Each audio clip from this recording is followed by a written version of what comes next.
Okay, this video is a new video in the end of November 2025. This guy right here is William Roberts. I have presented videos about him before. What's happened is a viewer sent me a paper of his that I previously didn't have access to. And so he says, first of all, some of the things he's most famous for saying. He's the most famous cardiac pathologist who ever lived. He's out in Baylor, Texas. He did thousands of autopsies on patients who died from coronary artery disease, from heart attacks, sudden cardiac death, arrhythmias, etc. And the thing he's most famous for is for saying that atherosclerosis of the coronaries, it's always diffuse. It's never just in one spot, focal stenosis. It's always diffuse stenosis. Maybe one spot it's most severe, but it's diffuse everywhere. It's also in all of the coronary vessels. There's basically, I'll show you a better picture here, but they're called the epicardial coronaries on the outer surface of the heart. And there's four of them. There's the right coronary artery. There's the left main coronary artery that bifurcates into the left anterior descending and the left circumflex. Those are the four epicardial coronary arteries. And the atherosclerosis is always diffuse in them, okay? Real quick, I'm just going to show you, okay, here's a better picture of the anatomy. So here would be the typical ascending thoracic aorta. Left ventricle pumps blood into the ascending thoracic aorta. It goes into the left main coronary artery. That bifurcates into the left circumflex, which wraps around the heart like a crown between the atria and the ventricles. And then the left anterior descending runs right down the anterior surface of the heart. The right coronary comes off this side. These are on the outer surface of the heart, so the outer surface of the heart is called the epicardium. So these are the epicardial coronary artery. The additional smaller branches that penetrate into the muscle are called intramuscular arteries, intramyocardial arteries, or penetrating arteries. Okay, this is the normal variant branch. You can sometimes get a ramus intermedius branch there. Okay, so here's a famous paper, but it's hard to get access to this paper. Quantitative extent of atherosclerotic plaque and major epicardial coronary. So he wasn't just telling you how much stenosis in one spot, he was measuring it everywhere in these coronaries. And he had a really good method that he figured out how to quantify how much was stenosis. And this is over his career of 50 years of doing autopsies on people with heart attacks. This guy knows a lot about atherosclerosis. Okay, so here was his method. Every 5 millimeters, he would make a notch on the coronary and measure, how much stenosis there was in there. Okay, so this would be the RCA, 5 millimeter segments, left main, 5 millimeter segments, left circumflex, and left anterior descending. And then he would, estimate, at autopsy how much stenosis was present. Okay, so a couple things he observed that were interesting is that a cardiac cath, coronary arteriogram, coronary angiogram, they're all the same thing. It always would overestimate the stenosis, and that would be because, it would underestimate the stenosis because it would be comparing a segment to an adjacent segment which it would assume was normal, but it wasn't normal.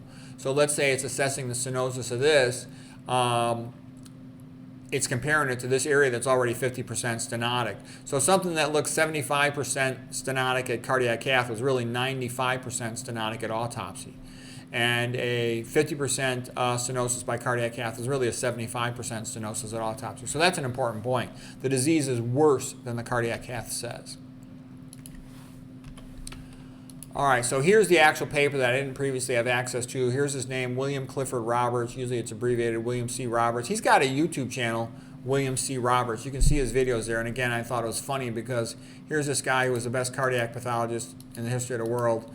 And a lot of his videos, there would be, 20 views, 19 views. Nobody watches his views. And all these paleo, keto, carnivore BS artists will have millions of views. That's why people are so ignorant. Okay, what are some interesting things he says? Acute coronary syndromes arise from accumulation of large amounts of atherosclerosis plaque in the major epicardial coronaries. Okay, here's a big statement.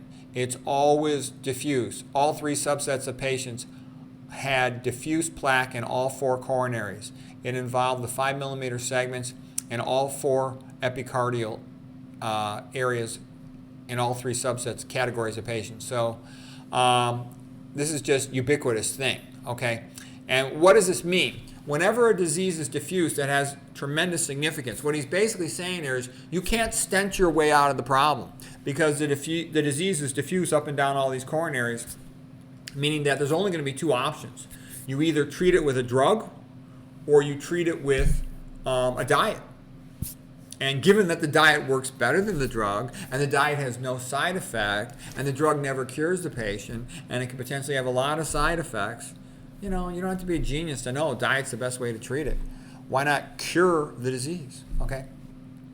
So what else did he say? Fibrous tissue accounts for most of the plaques. About 75% of it all is fibrotic tissue like collagen, for example. The cellular fibrous tissue can be partially reversed if you go on a low-fat diet. The acellular part, no, that's just chronic fibrotic collagen scar tissue. 10% of it is typically calcium.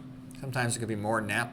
That's usually not reversible, even though some people are claiming it is. I haven't seen that happen in real life yet, so I don't believe it. 10% he claims is typically lipid, 5% miscellaneous cellular debris. Okay, so even if you can't fully reverse the amount of stenosis, once you go on a low-fat diet, typically, and a low-sodium diet, the endothelium will function better, making more nitric oxide, vasodilator, has an antiplatelet effect, which means antithrombotic effect, so things will improve.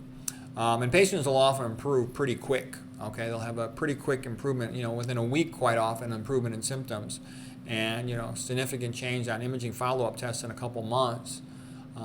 They sent me other papers, including a Castelli paper, a guy who was big in the Framingham study, and he was talking about these things as well. The patients often get dramatically better pretty fast, and the best thing you could do is be on a low-fat, plant-based diet. Okay, this is obvious. Okay, and also, like I said in that last lipid conference video that I just released earlier today as well, you want to get your dietary fat below 10%. The Dr. McDougall diet was about 7% of calories in fat. The Esselstyn diet's about 7 to 10% of calories from fat. I don't like the flaxseed. I think that came on later, and that was a bad idea. But that's because the flax is about 60% fat. My low-fat vegan diet, Spartan vegan diet, is like 5 to 10% of calories from fat. For me, it's probably in the ballpark 5 to 7% of calories from fat. It's a real low-fat diet. Some people say we should really call it very low-fat when we're talking about being below 10%. Because there's other people out there claiming that they get pretty good results with type 2 diabetes if they can just get them, and this is in young type 2 diabetics, and type 1.5, so if they can just get them to keep their dietary fat below 15%. But my attitude is, why mess around? You're at risk to get a heart attack and die. A lot of heart attacks present with sudden death. Why not just get it below 10%, optimize your lipids, and then not have to take any pills? That's what I want. I don't want to have to take a pill for cholesterol, for clotting, for all this stuff. No, I'll just eat a low-fat vegan diet. Okay, AMI, acute myocardial infarction, tend to be more likely to have a fully occlusive clot. Unstable angina, more likely to simply have a non-occlusive thrombus. Fibrin predominated in the occlusive clot. That's the blood clotting protein from fibrinogen. Platelets in a non-occlusive clot. Yeah, well, dietary sodium helps activate platelets, make them more sticky. Okay, so you don't want that.